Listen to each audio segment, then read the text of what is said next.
maximize the time for anybody in the audience to make a comment, raise a question.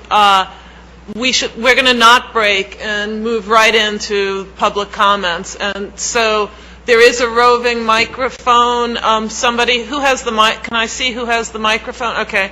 Can you, so people don't have to crawl over each other? I can't hear you. Yeah. And if you would keep your comments brief, I would be very appreciative, because if you don't, I'm afraid I have to make time for others. So he's going to keep the timer. What did you say? Oh, you mean to move it up? Okay. Just give us one moment, please. So they're setting a finite time for each? Yeah, I think they are. It's a good idea. Yeah. I hadn't heard. What is it, 2 minutes? 1.5 minutes, okay. We've been keeping all of our speakers to time, too, and that's the apparatus. Quite a line. Pardon?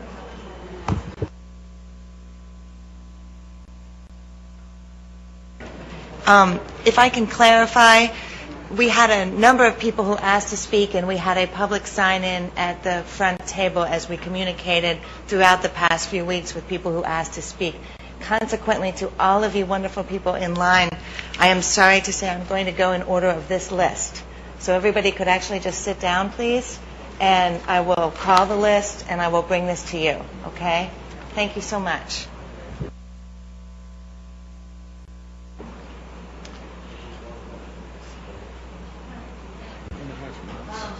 Yeah. That's okay. Times 20 people. Yeah. Yeah. Go.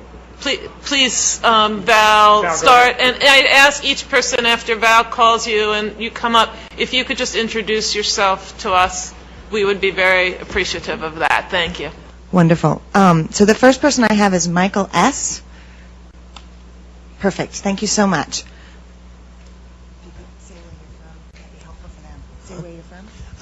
My name is Michael Shaneyfeld.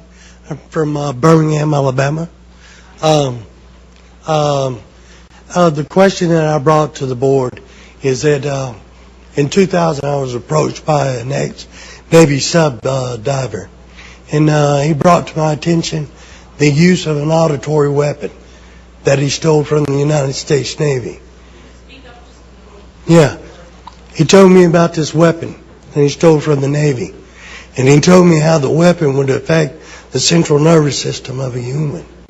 And he wanted me to go out and assist him in certain things. And in 2006, my life changed. I woke up one night and I got a strong electrical shock in the center of my chest. From that, I started to have problems with my heart. I started having bigeminis, irregular rhythms. Went in and to the hospital. The doctors determined that I was getting electrical shock through my chest. Then I went in and had an operation done, ablation. And all this just keeps going on. From then it went to my lungs. Then from there it went to my kidneys. From there it went to my bladder. From there it went to my colon. And it keeps going on and on and on.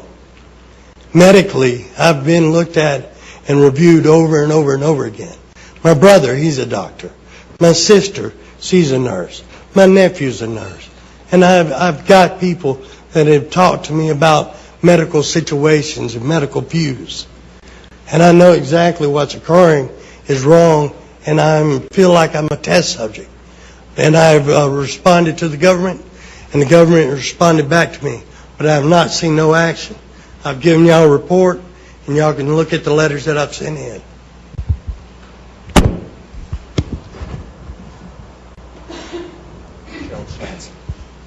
Gerald Schatz. Thank you. My name is Gerald Schatz, and I'm a lawyer and retired assistant professor of ethics and law at Michigan State University. I want to address two things very quickly. One is the theme of vulnerability and its recognition. We have gone from an era of very reflective and I think very decent recognition of the moral obligations of researchers to an era of discussion of regulatory burden. I think that's unseemly. The second point is that there is law out there. The bioethics community has been oblivious to it, but there is international law. There is the International Covenant on Civil and Political Rights, the United States ratified in 1992, and it makes informed consent an absolute requirement, no exceptions, not even in emergencies, subject to those normal legal fictions of consenting for the incapacitated patient to medical care and so forth. Additionally, the Geneva Conventions and additional protocols to the Geneva Conventions make research very, very difficult or prohibited altogether for those individuals who are caught up in war and armed conflicts.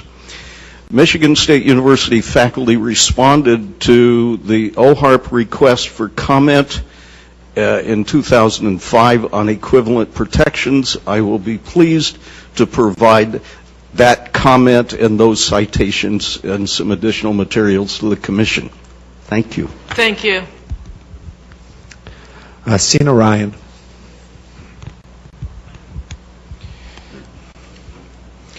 Thank you very much. My name is Sina Ryan. I am an Iranian American, been living here since 1976. To answer the question to the chair lady that if it's still going to happen or it's still going on, I will assure you that it's still experimentation going on, and one of live standing right here. I strongly believe that I have been targeted for the experimentation of a brain research since September 2008. Without my consent, they are controlling my mind and using electronic remote control device to send instruction. In the past 2.5 years, I have been subjected to constant electric shock, a sleep disturbance, a sleep deprivation, short but severe localized pain in my into various parts of my body, telephone and bell rings in my ears, heat waves through my body, horrifying dreams, creating sudden fear and worries in my mind. They do these mostly when I am inside my apartment, but sometimes some of this happens when I'm outside without seeing anybody or any device. This experimentation are done to me without any touch or anything, see anybody. This inhuman and painful method of torture include reading my thought and memories. Through this, they have been able to control me and subject me to severe pain that I have been suffering for the past 29 months. My health has deteriorated during this time, and I have no medical insurance to seek medical help. My life is in danger, and I need your help from the government. I am only asking them to stop this painful torture and leave me alone so I can go back to my life. Thank you. Thank you. Dr. John Hall.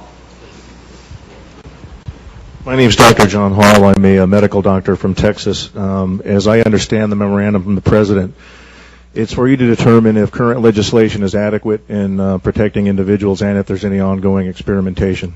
In reviewing the common rule, it's very obvious that there's a lot of loopholes to informed consent. All of the horrific experiments you've mentioned, Willowbrook, MKUltra, radiation experiments, mostly were done without informed consent.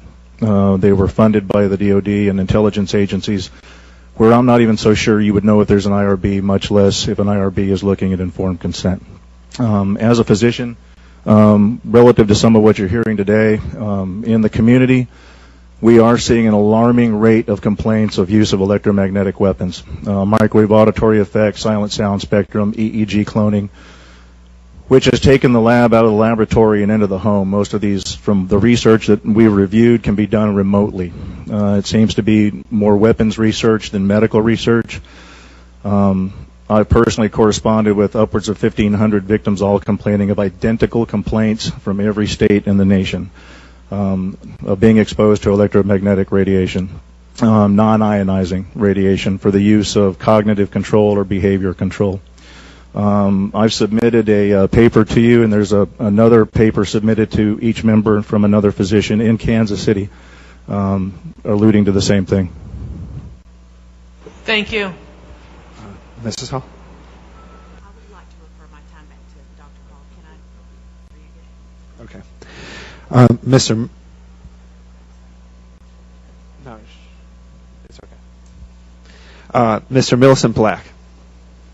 Oh, madam. My name is Millicent Black. I'm from Tennessee, possibly a transgenerational person whose family members have been used for at least 3 generations, and I'm the second one. My dad possibly was the first one who was admitted to a Nashville hospital with a pineal gland tumor, left there with a plate in the back of his head, not the front of his head where his pineal gland would have been. At his death, I sought, well actually before his death, I sought legal counsel for some horrendous treatment he had received at a nursing home that was also partnering with that hospital in Nashville, only to find out that a judge told the attorneys to drop that case.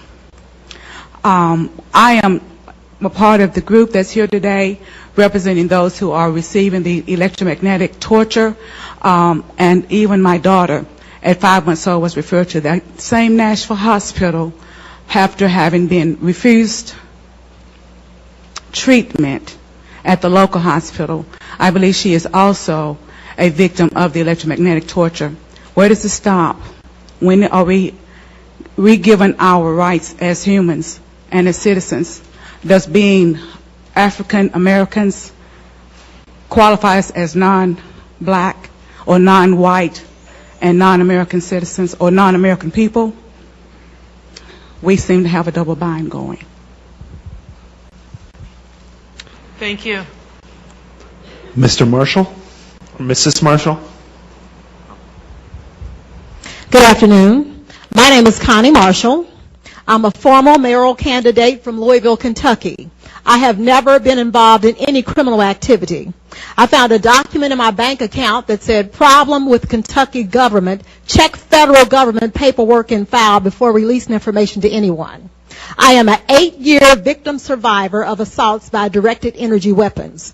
The torture I've experienced consists of body overheating, body extremely cold, seizures, heart pain, earaches, itching behind eyes, burning behind eyes, swelling, headaches, involuntary movement of my limbs, exhaustion, speeding and heart racing, hair coming out by the handfuls as if I've had chemotherapy, mind paralysis, being hypnotized or placed in a trance-type state, being tracked by a drone or satellite, controlled dreams, sleep deprivation, V2K, which is voice to skull, projected sound, extreme muscle spasms, and extreme muscle cramps, being made to fall down, blue circles around the pupils of my eyes, and I'm here and you can look at them if you like, low frequency noises in my home, high frequency noises in my home, sexual stimulation, numerous electrical appliances in my home are destroyed, 4 computers, 2 fax machines, 7 telephones, 4 CD players, VCR, DVD players, electrical igniter switch on my furnace, washer and dryer, air conditioner, also my car radio, CD player, and engine were destroyed.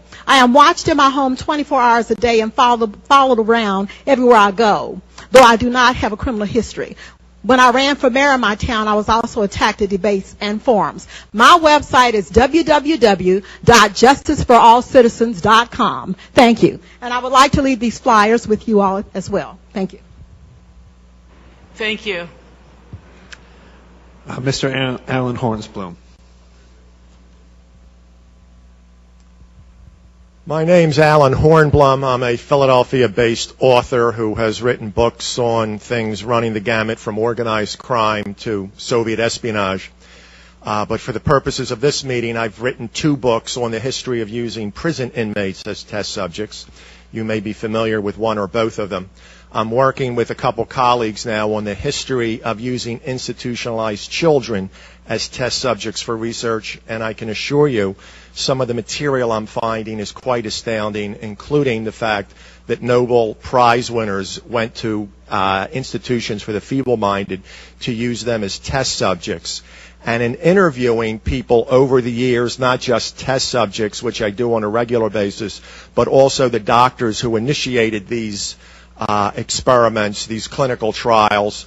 I'm talking about people like Konstantin Melektos and Albert Kligman and Hillary Kroprowski, Chester Southam, some of the top researchers of the 20th century. Most of them are famous and some are infamous. It's remarkable that almost all of them articulate how little medical ethics was taught in medical schools at the time. And I had to bring up, I had to educate one of them, in fact, about the Nuremberg Code. When I mentioned it, he wasn't even familiar with it.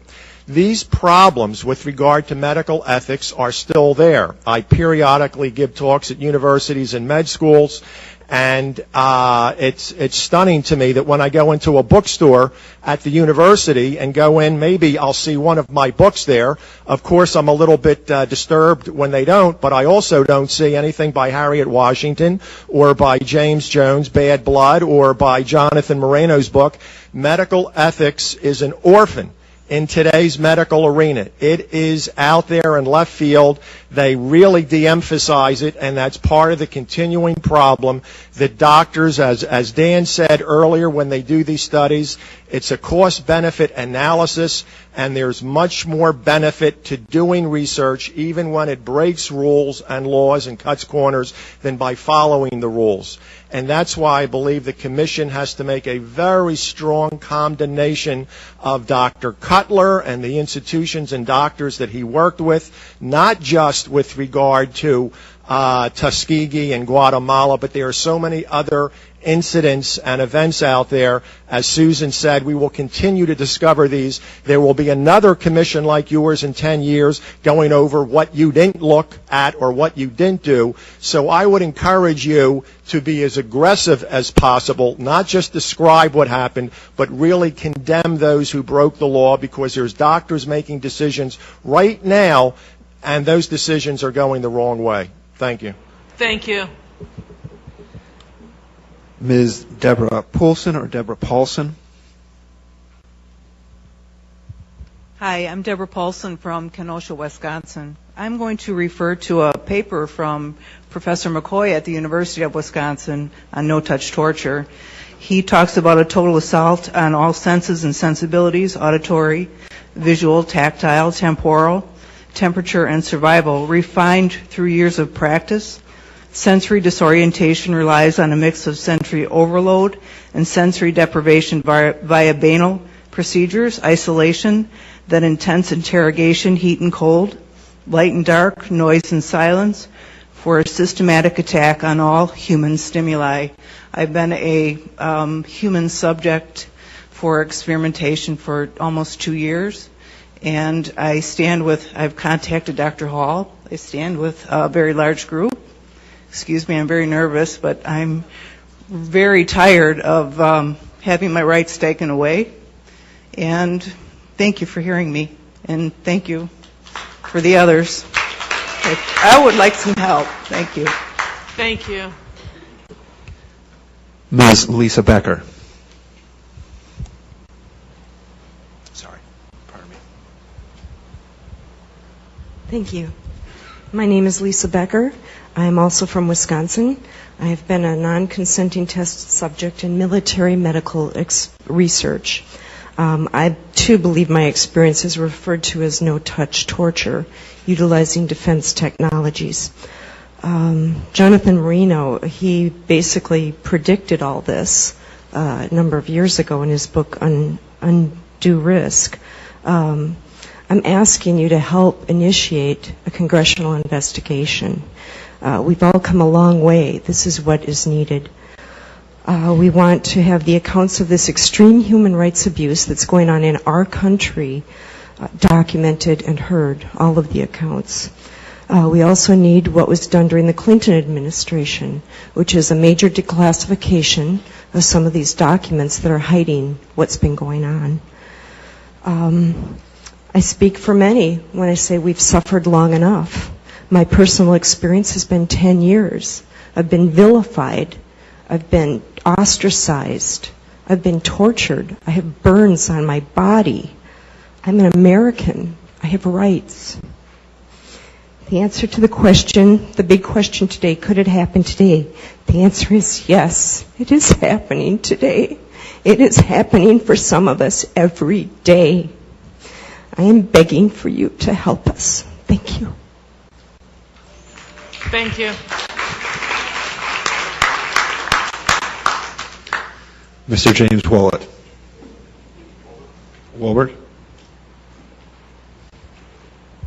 My name is James Walbert. To date, I have one of the strongest cases documented of these unethical violations against our society. Due to the facts of having the kinds of professionals that I have involved with this case, I have been able to prove that this crime against others and myself is real and shows reason to be concerned with. I am in hopes that I am able to prove the same thing to this committee. And by the introduction of the evidence that I have to introduce to the committee, I and the professionals that are standing with myself in this crime would like for this committee to consider the introduction of these documents with the growing concern of this crime to the President for his review. With these hopes in mind for this consideration, I would also like to ask of this committee to consider an investigation into these unethical violations of others and myself that are affected by this crime. With this consideration of this investigation request into these matters, I would also like to point out the abuses of children that have been documented by the many professionals that I am currently working with into these matters of this crime. To date, the professionals have been documenting these offenses against the children that are related to the many victims of these crimes.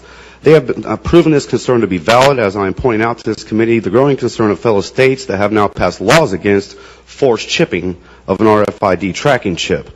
These states that have now passed such bills into law: Colorado House Bill 071082, North Dakota Senate Bill 2415, Oklahoma State Senate Bill 47, House Bill 072092, Missouri House Bill 550, Pennsylvania Bill, Georgia Senate Bill 235, and the list just goes on.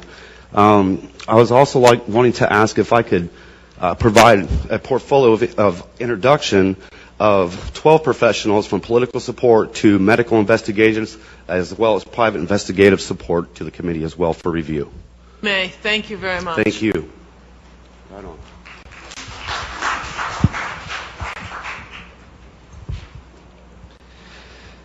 Mr. Peter Rosen.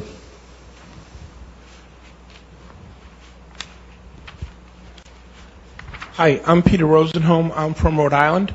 Like all the others, we go through this every day. I'm at least 14 years now of being tortured. It's non-consensual human experimentation. It's remote. It's covert. It's hard to prove it a lot of times. Many of my attacks were microwave weapons. Medusa is one. In all the hospital statements when I was hospitalized, I told of being hit by radiation weapons, that I could hear voices. Medusa now admits to all those capabilities. I'm also in the Naval War College's congressional district, and I've got falsely diagnosed, drugged. I've pretty much proven all that wrong. I'm off all the medication, but I'm still tortured. It goes on every day, and it goes on every day for all these people. What I would like is for us to have a participation on your committee, for someone from our group to actually participate. I'm wondering if that's possible. Because we're the victims. We're like the Guatemalans who are tortured. Is there a chance that that can happen? Did you hear me? Is there a chance that a group or an individual from us can be on the committee? We're constituted by the President as a commission and have we have public comment, and you can write us, and we will read everything you give us. Right. It's the President President Obama appoints the commission. The other thing we deal with is like a COINTELPRO attack. Law enforcement attacks us, discredits us, will put us in a mental hospital if we try too hard. These people all don't want to go to doctors. The Patriot Act has provisions where doctors have to follow what they say. So a lot of these people aren't getting their teeth fixed, aren't going for medical care. We're in a bad situation. Thank you. Thank you. Mr. Kenneth Rhodes, or Rons? Mr. Kenneth Rhodes.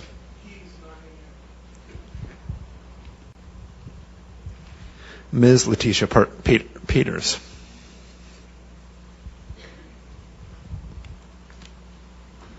Madam Chair, members of the Bioethics Committee. Yes, Members of the Bioethics Committee. My name is Letitia Peters. I'm from Trenton, New Jersey. I was a federal government employee working 16 years as an electronics engineer right here in Washington, D.C., where I got sick due to toxic mold exposure. And when I started complaining about it and using my rights, I believe now, after 5 years of being out of the government, after 16 years of service, that I was put into this 24/7 execution chamber. And I, too, am looking for congressional investigations. I should be covered under the Whistle Protection Blowers Act. And I, too, would like to submit documentation, which I presented. And I have been denied medical treatment. I have been disregarded as being non-human. All my rights have been violated. My parents and I are living together now in Trenton, New Jersey, and there are low-flying aircrafts dropping biological weapons over our houses every day in order to try to kill me. And I just want to demonstrate some of the evidence that I have and provide to you, because I've been trying to get to the president, but I know all of my information has been rerouted. So I, too, am requesting a congressional investigation as well. And may I present this information to you? May. Thank you very much.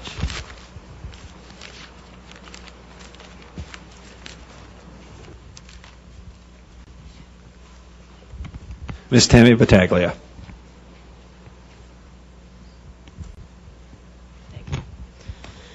Hi, my name's Tammy Battaglia. I've been enrolled in psychological experiments on the record since the age of 13 without my consent. I've spent many years recovering from experimental hypnosis, physical and biological testing that I've undergone during decades of tests conducted by government-funded doctors, corporate think tanks, and researchers. I've experienced tremendous loss and trauma over the years of subjection to non-consensual experimentation, which has been devastating to my life. The people conducting experiments on other human beings do not consider the horribly destructive ramifications that they're subjecting victims to. As a result, there is no rehabilitation after experiments. No consideration is given to the often severe psychological and physical trauma suffered by non-consensual test subjects almost continuously. Many victims, such as myself, are diagnosed with non-existent mental illnesses, and as a result, we are expected to take dangerous medications that we do not need. There's no way to seek justice for what we've endured, because in America, the land of the free, justice is not free.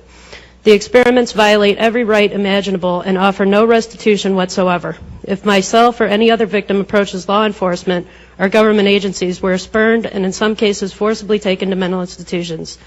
I've not consented to be experimented on by any branch of the government, military, or members of the American Medical Association.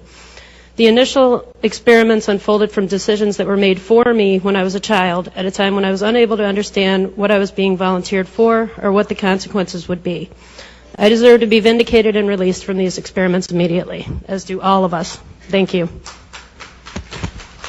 Thank you. Ms. Rose Gopinski.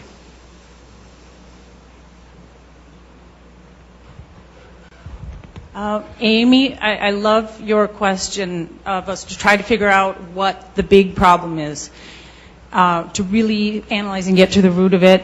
And I thought at first it was containment, which leads to things like false flags to confuse people. It leads to harassing people to discredit them, disable them, the TIs, that is, the victims. It leads to possible corruption, the secrecy, possible fear of going to prison on the people that are, on the part of the people that are executing these things. And then I realized underneath the containment, the secrecy-containment umbrella, is a really glaring inability of the U.S. to ever apologize for anything. To be able to just say, I'm sorry. The rest of the world is waiting for us to say, I'm sorry, or I admit to something, I have flaws. Everyone does. And when it, contrary to the Pentagon myth that you should not do that to be strong, contrary to that myth, it makes a person stronger. Therefore, it will also make a country stronger. Other countries would very much appreciate it.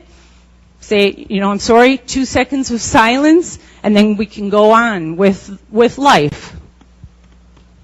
Thank you.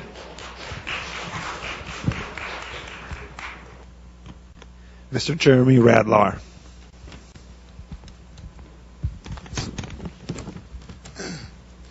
My name is Jeremy Radlow. I'm here to tell you that non-consensual human experimentation is happening in the United States today. I've been the subject of this experimentation for more than 5 years. Calling these activities experimentation is truthful but possibly distracting. I think the criteria governing the selection of experimentees will prove to be a much bigger scandal than the experimentation itself. The psychological torture protocol that's part of the so-called experimentation includes, but is not limited to, the use of non-lethal weapons and mind-invasive technology. Sleep deprivation, pain center stimulation, and worse are used against subjects. While some experimentees have found foreign objects in their bodies suggesting implantation, most have not. Receiverless mind-invasive technology has been demonstrated under laboratory conditions, but the most likely explanation is that experimentees are implanted with foreign objects either too small to appear on commercially available scanning equipment or designed to be indistinguishable from the surrounding tissue. These activities are highly deceptive, use clandestine technology, and have the fingerprints of the CIA all over them. It's unreasonable to expect isolated individuals receiving this treatment to furnish proof. A thorough investigation is warranted. Thanks for your time. Thank you very much. Ms. Catherine Nestor. My name is Catherine Nestor, and I'm from Pennsylvania. This commission has spoken of a long history of abuse of the human research subject. Although no one mentioned MKUltra today, President Clinton recently apologized for this. My young child and I have been used as non-consensual test subjects. We have been subjected to COINTELPRO-like stalking, remote neural monitoring, and electromagnetic torture, resulting in psychological and physical damage. And I won't go into the details of that because I have 4 pages written in here that is very similar to Connie's testimony. Please do not wait 70 years to investigate this. I ask Dr. Amy Gutman to begin today. There is new work for the Commission for Human Subject Protection on our shores. And please give us a dramatic response, Susan, and please give us a congressional hearing. Thank you. Thank you. Ms. Miriam Snyder.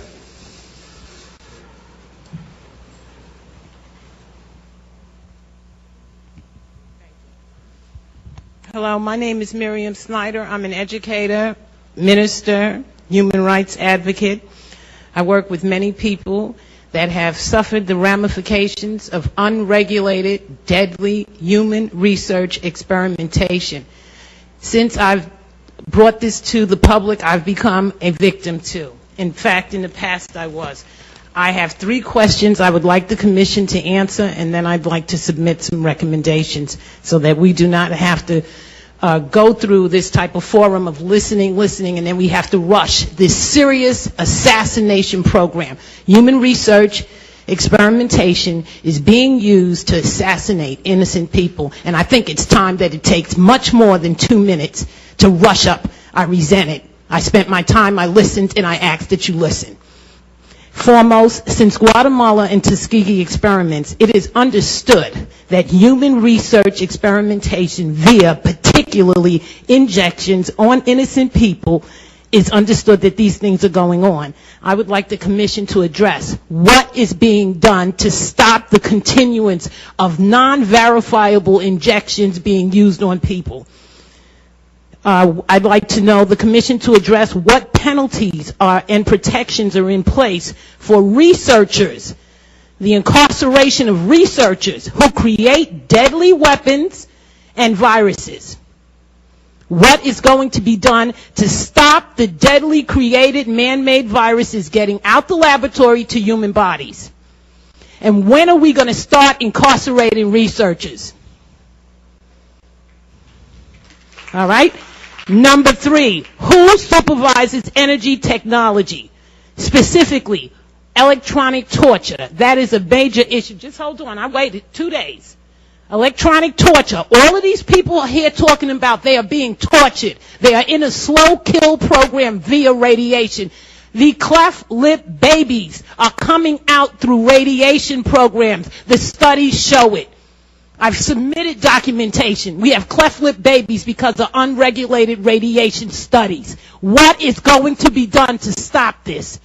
These people are suffering because of unregulated radiation studies, human research experiments, and the funding is immense, and people are dying. What's going to be done to stop it? Okay.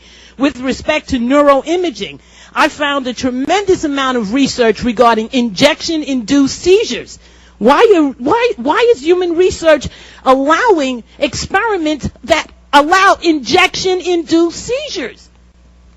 And through electronic technology.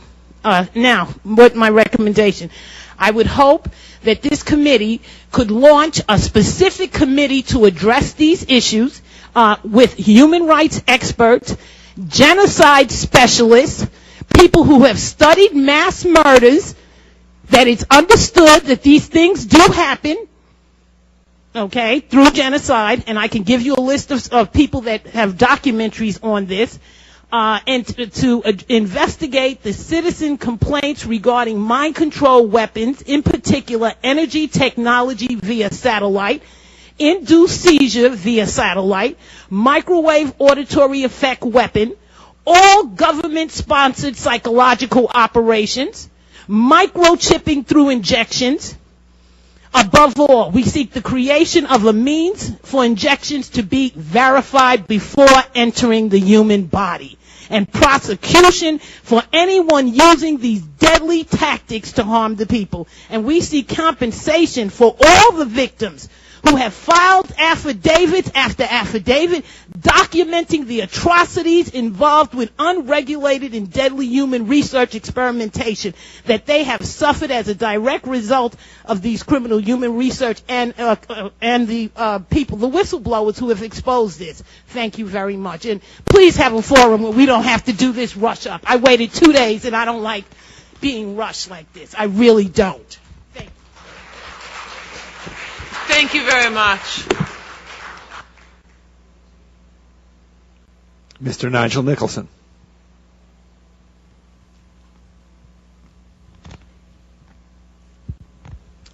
Hi, good evening. My name is Nigel Nicholson, and I have been in a psychological coercive mind control program. This started in 2002, where I was falsely arrested, I was drugged, and I believe I was hypnotized. Soon after that, I was being harassed by the police department, along with noise campaign that was being committed by the New York City Fire Department. I mean, for a whole year, every time I left my house, I was bombarded with noise, which led me to have a psychological breakdown. I've been job mobbed. I've been put into what I call a assassination type program. Okay? I have been villainized. My friends has totally retreated from me, even though I've continuously reached out to them. Okay? I have been under what I believe is neuro monitoring, when I can think of something and go outside and somebody will walk by me and repeat what I just said. I know I'm not crazy. Okay, regardless of what is being said, they make the victims of these programs to be diagnosed with a psychological illness to hide these crimes, because we all know that to discredit an individual, if you give them a mental illness or diagnose them with a mental illness, no one is going to believe us. No one is going to believe you or I. And this is how they are hiding these crimes.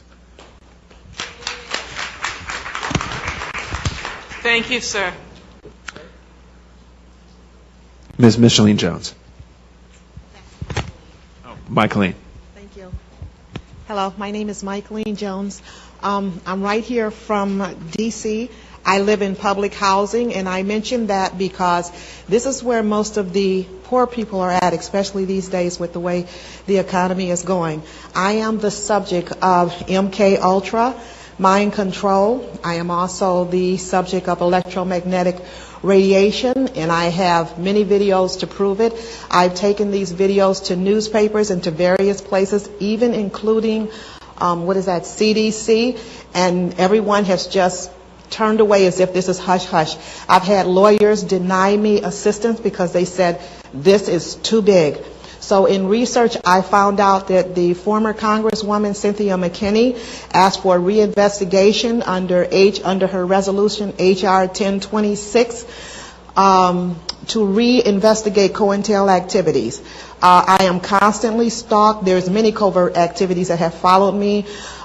Sleep deprivation, I don't have that too much now because I force myself, clocks, radios, too much liquids at nights, whatever, just to get up and get out the house. I've asked public housing from the executive director all the way down to fair hearing, which is still pending right now, to get me out of this place. But now I'm beginning to wonder, would it do any good? I've relocated 3 or 4 times, and I had a deputy officer or county officer tell me this will follow you. So when they pick their subjects, this goes with you. I would like all of this medical abuse to be investigated, and if possible for you to get back with us. I didn't know about this meeting until yesterday, and I do appreciate your letting me have this time to speak. Thank you. Thank you, Ms. Jones. Mr. Timothy White.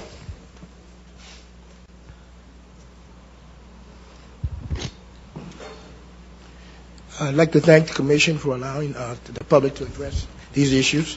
And it's been a lot of information, and it's been very good and enlightening. And I see I'm in the right place to provide the information I have.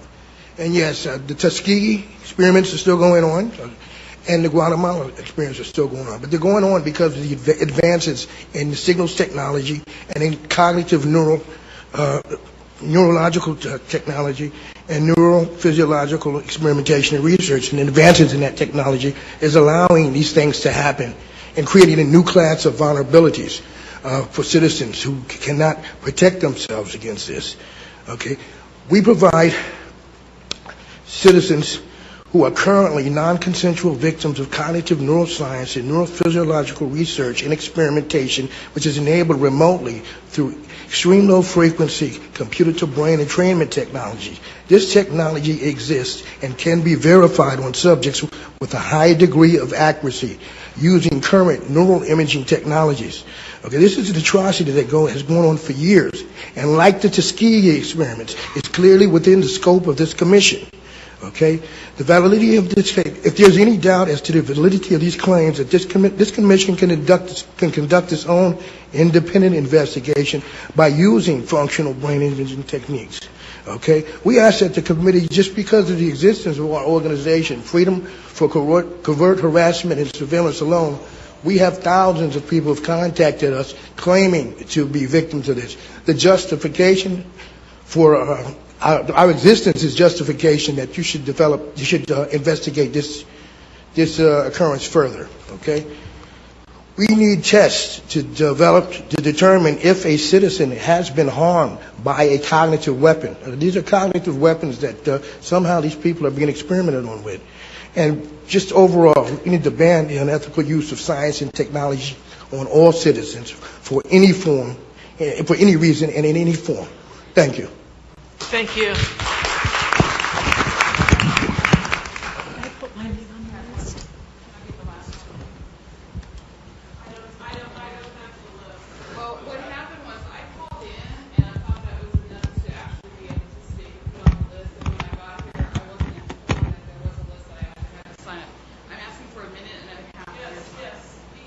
Have a minute. We have about 5 minutes left. So, okay. Well, I'll take 5 minutes.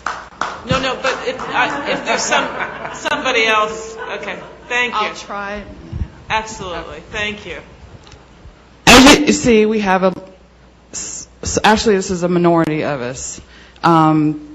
Approximately, let's say, I've spoken to probably 3,000 people.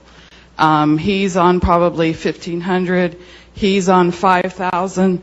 There's a lot of us across the U.S. And there's certain statistics, I think, that if you find that there is something going on wrong, that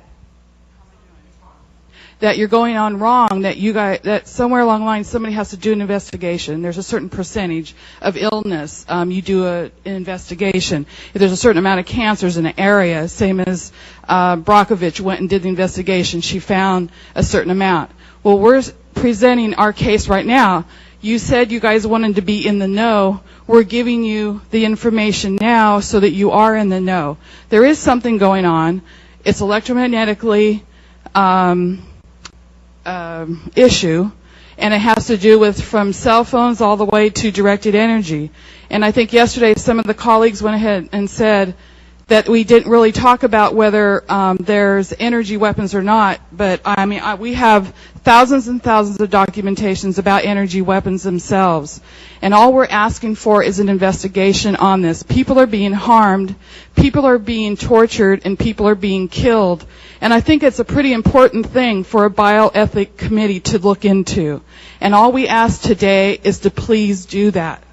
And Mark, on March 1st, 2011, we came to you and we told you.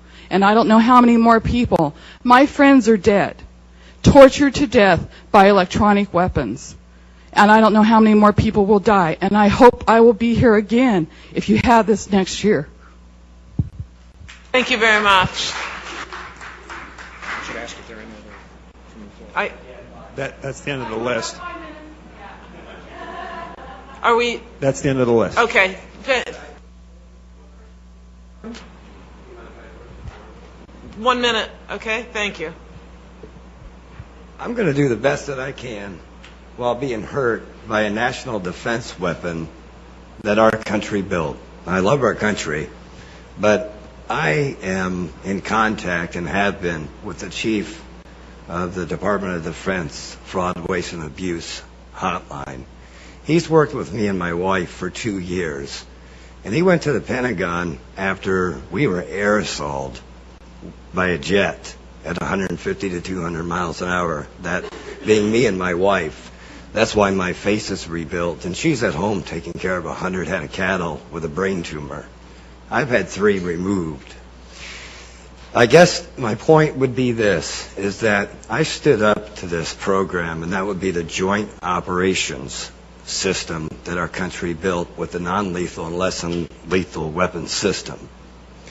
And I'm the only one known in the world, besides the people that helped build this system, to have this actual pulse on camera and have caught it. And I would like to submit that disc. But I guess the one question I would have, it's okay, Eli, you don't have to beat me up for the microphone. The one question I would have is, first of all, I would like to submit this to you as promptly as possible, and then ask each and every one of you that 90% of the people that approached you spoke the same way I am, scared, but also spoke. They're speaking of directed energy weapons. That was phased out with the non-lethal and less than lethal programs, and we all know that. Most of you do anyways. Would you please help save my life? Ma'am? Please submit what you have, and we will do what we can. And your name? My name Yes, ma'am. is Dr. Amy Gutman. Dr. Amy Goodman, I'm going to submit that to you, and if I Please. die from this, then I'm quite sure somebody else will look at the evidence. Thank you for your time. Thank I you. appreciate it.